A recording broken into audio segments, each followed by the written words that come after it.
Ինչպիսի խնդիրների առջև է կանգնում գործարարը, եթե նա նաև քաղաքացի է, այսինքն հարցերը քաղաքացիական դիրքորոշման հարթության վրա է փորձում խնդիրները լուծել։ Ներմուծող ընկերությունը առնչվում է մի քանի հիմնարկների հետ, իմ գնահատմամբ դրանք ձեռնասուն մասնավոր կազմակերպություններ են, ստեղծված հենց ինքմաքսային մարմինների կողմից, կոռուպցիոն նկատառումներով, որ օրինակ ենք ասում, եթե ուզում եք գրիչ ներմուծել, ասում են, այ այս գրիչը դուք գնացեք մի հատ տեղեկանք բերեք, որ ինքը ռազմական նշանակություն չունի, քանի որ կարելի է սրանով ինչ-որ գաղտնի բաներ գրել, պետական գաղտնիք գրել վրան, հետո ուղարկել։ Ու այսպես այդ հիմնարկները ուղղակիորեն ոչինչից փող աշխատող հիմնարկներ են, իմ գնահատմամբ պետական մարմինների իշխանության ստեղծած մարմիններն են փող լվացելու համար։ Ես ուզում եմ անդրադառնամ այս հարցին, ստանդարտների ինստիտուտին եւ նրա կարևորագույն ինստիտուտներից մեկը չափագիտության ինստիտուտի մասին, որ ուրեմն տեղեկանք են տալիս առ այն, որ ներմուծված տվյալ ապրանքները ուրեմն պահում են որոշակի ճշգրտություն եւ թույլատրվում է դրանք ներմուծել Հայաստան եւ վաճառել։ Խնդիրը ինչպես է ընթացք ստանում։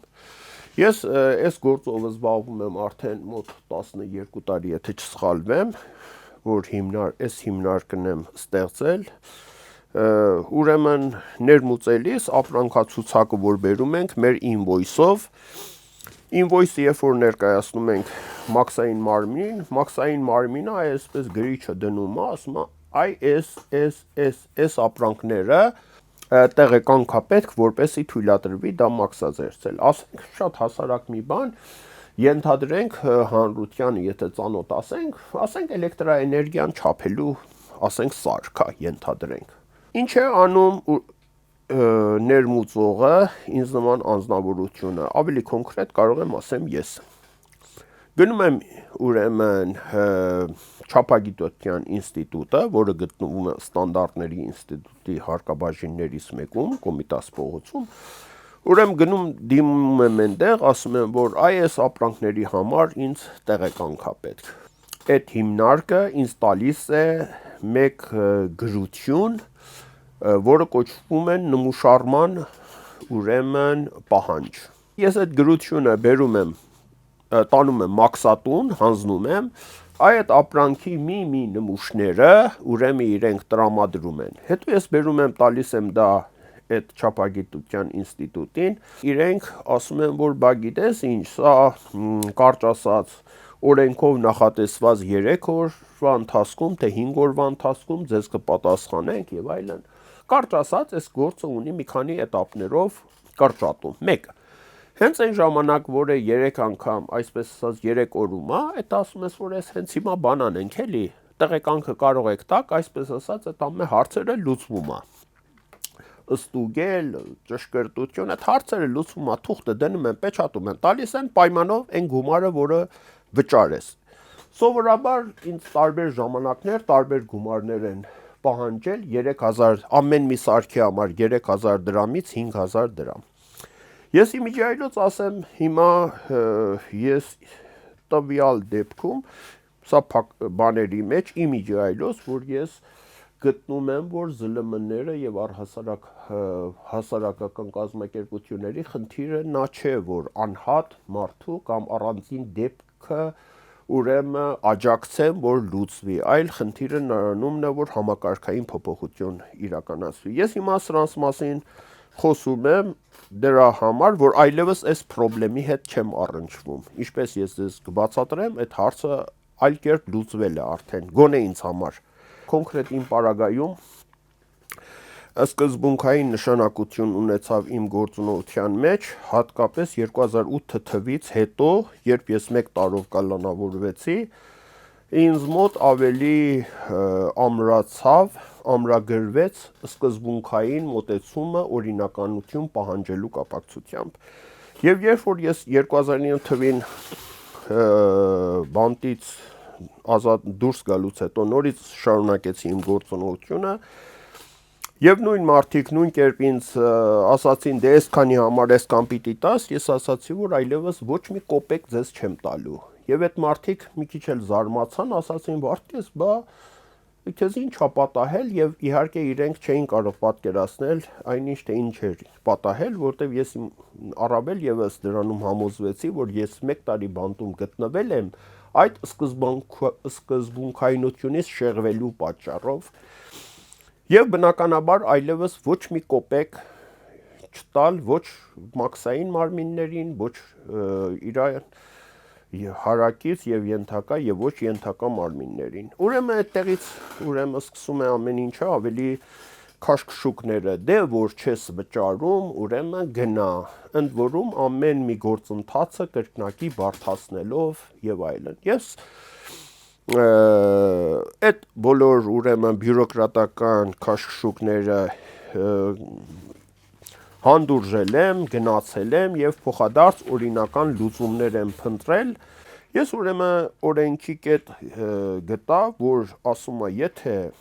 տվյալ ապրանքատեսակի քանակը 10-ը չի գերազանցում, ուրեմն նա չափագիտության ենթակա չէ եւ կարող է մաքսազերծվել առանց թույլտվության, առանց որևէ այդ գործընթացների։ Եվ նամակով դիմել եմ չափագիտության ինստիտուտին, որ դա այդպես է օրենքով։ Եվ խնդրում եմ, որ առաջին հերթին մաքսային մարմինների, որ դուք ինձ այլևս ուրեմն իրավունք չունեք ինձանից տեղեկանք պահանջել, որտեվ ես ներկրել եմ յուրաքանչյուր տեսակից 9 հատ։ Ուրեմն մաքսային մարմինները ինձ պատասխանել են, որ այո, դա այդ օրենքի մասին մենք տեղյակ չենք, դուք դիմեք չափագիտության ինստիտուտ եւ այնտեղից տեղեկանք բերեք առ այն, որ 9 հատի համար ուրեմն տեղեկանք չի պահանջվում։ Երբ ես դիմեցի ուրեմն այդ ինստիտուտին, ինձ ասացին, որ մաքսային մարմինները դա գիտեն եւ առհասարակ դա անիմաստ է, մենք լրացուցիչ տեղեկանք դրա մասին տանք։ Եվ այսպես գնա արի երկար ու բարակ պատմությունների մեջ, մինչև ուրեմն այդ հարցը լուծվեց այդ տարբերակով, որ դա իհարկե եթե վերցնենք բյուրոկրատական քաշքշուկը, գնալ գալ, ժամանակի կորուստ եւ այլն, դա ինձ համար ավելի թանկ նստեց, քան այն գումարը, որ տայի եւ սկզբից այդ ասենք մի 50,000 դրամ տայի եւ այդ ամեն ինչը առանց քաշքշուկի արվեր, բայց այնուամենայնիվ ես տրամադրվել էի այդ ճանապարհով գնալ։ Հաջորդ խնդիրը, որը ուրեմն տեղի ունեցավ իմ բանով, նա էր, որ շատ բարի, ուրեմն ես այս ապրանքները արդեն ասենք 10-ը չէր, 50-ներ, որը ներկրել եմ եւ այդ մարդիկ տարան 3 օրվա մեջ ձեզ կպատասխանենք, ասի շատ բարի, դուք պատկերացնում եք, ուրեմն ամեն 1 օրը միայն մինիմում 6000 դրամ մաքսատունը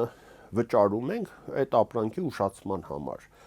Մինիմումն է դա, կախված չափից, ծավալից, քաշից եւ այլն, լինում ավելի շատ։ Ես դա նույնպես հանդուրժեցի եւ ասացի 3 օրից տվեք։ Ուրեմն 3 օր թե չգիտեմ 5 օր։ Այնուհետև այդ տեղեկանքները ինչքան որ հնարավոր էր, քանի որ սեփական իրենց գրպանին չէր մտնում, հնարավորության սահմաններում եւ ինչ որտեղ նաեւ ձգտելով տրամաբանական տարբերակների պետական բյուջեն փորձեցին լցնել։ Այս սրա համար էլ 5000, սրա համար էլ որտեւ սենց հա 7000, այսպես գումարներ գանձել։ Ուրեմն այդ գումարները վճարելուց հետո այնուամենայնիվ ես այստեղ դիմել եմ, որ դիմեցի չափագիտության ինստիտուտ։ Իհարկե մինչ այդ ես նախորդ էլ դիմել էի, որ եղբայր, այս սարքավորումները, որ մենք ներկրում ենք Թայվանից, Կորեայից եւ այլն,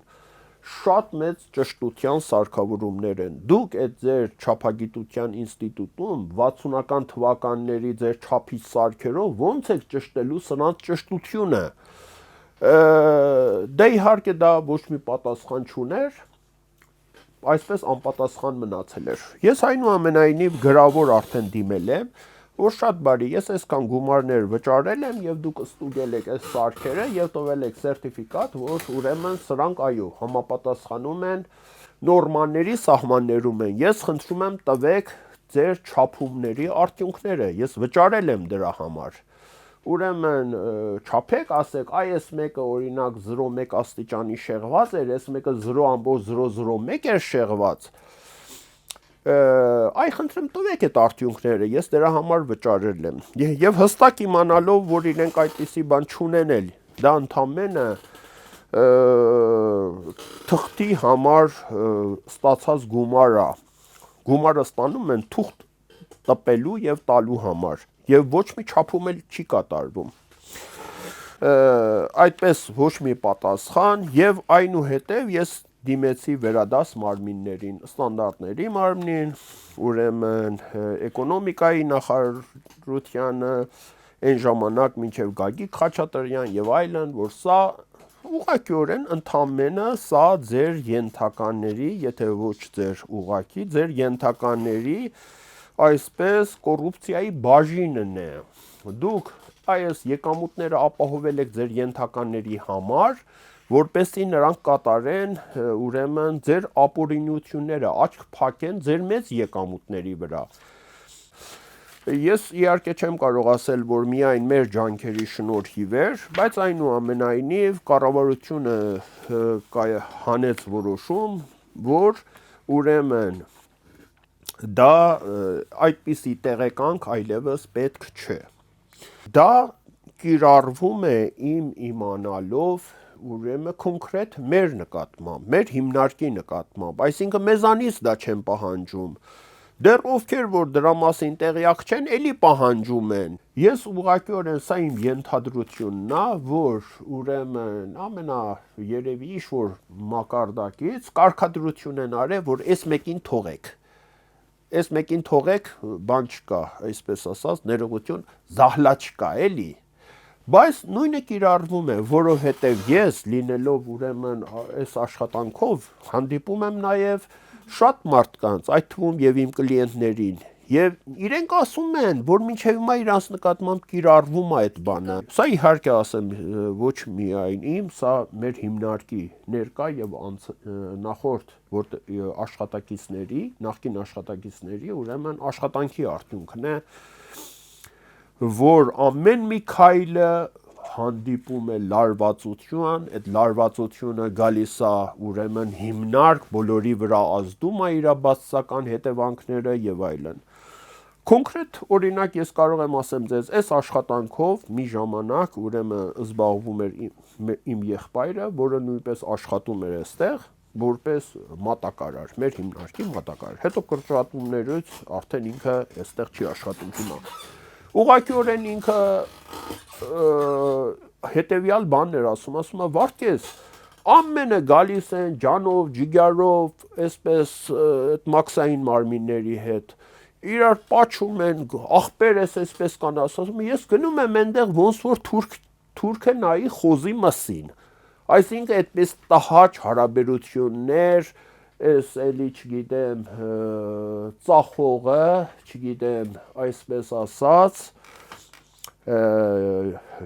մեր վրա գրողը, այսպիսի հարաբերություններով եւ դա հիմա որ մենք խոսում ենք դրա մասին, այսպես ասած առանձնապես բան չի, բայց մարդու հոգեբանության վրա ահագին ազդում է։ Նրանք ովքեր պետական պաշտոնական անձանց հետ աշխատեցին աղբերության հողի վրա, այլևս օրենք չեն կարող, այդտեղ օրենքի հղում անել չեն կարող։ Իսկ երբ որ օրենքին հղում արեցին, արդեն պետական պաշտոնատար անձիկ արդեն աղբեր չեն։ Այ ամբողջ խնդիրը դրանումն է։ Եվ ցավալիորեն պետք է արձանագրեմ ես, որ առ այսօր իմ ընկալմամբ ասենք գոնե մարդկանց, գործարարների ճնշող մեծամասնությունը աղբերության հողի վրա է աշխատում, ոչ թե օրենքների։